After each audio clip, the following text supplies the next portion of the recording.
Hello, everybody. It is I, Adam Hepmoneth, the Queen of Bones, and your mommy. And of course, being Thursday, your DM. Hope everyone's doing well. As you can see, we already have the entire party here because everyone's so excited to play. Hello, everybody. Hello. Hello. Hi. So we had a fun session last time. We got to go see... We sure did. Yes. A few dread moments. But, you know, mostly it was wholesome as we went to... You traveled to Melora's part of the celestial plane, which is basically all the bits between everybody else's slice of the, the celestial plane.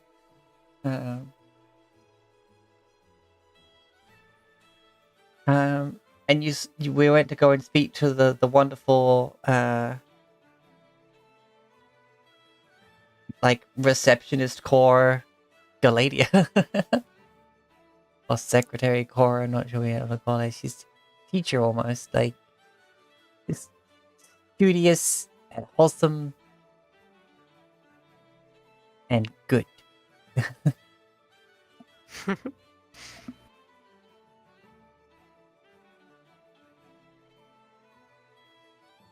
And I had fun playing her. Yeah, I'm glad. After that, you managed to basically have tea and have the time to plan out what's going to go ahead. Melora popped in just to say basically congratulations on the wedding, but then got rushed away because they had something to go do with their wife. And yeah, that was fun. And then you're like, okay, right, let's go to Alt Walav. Boom. Hello, Whitestone. You got to see the well, at the time, as far as canon children go, the youngest of the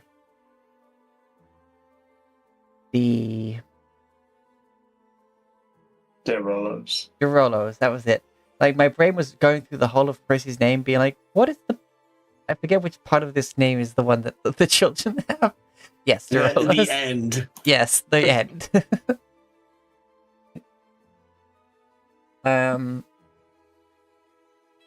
Who has seemingly, just to retcon it a little bit, taken up their mother's mantle as, you know, the patron of the Great Hunt, etc. We basically kind of looked at you and were like, adventurous. Yes, I'm familiar. Carry on. Like, like, how did you get here? But, you know, just leave and don't make a fuss and, you know, don't tell any evil people about us or anything. Just basically do us some common courtesy and go. Just carry on doing what you're doing.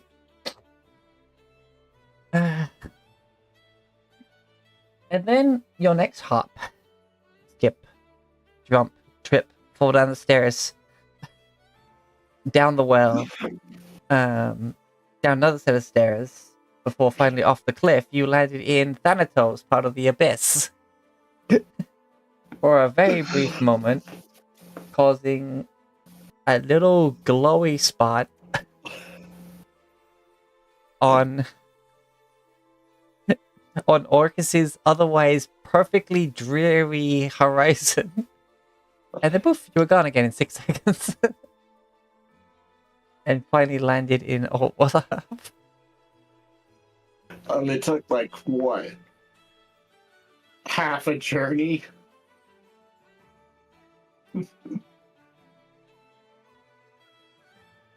Yeah, it was like what? Third or fourth try. We didn't get a third nat try. one. I can imagine Muriel just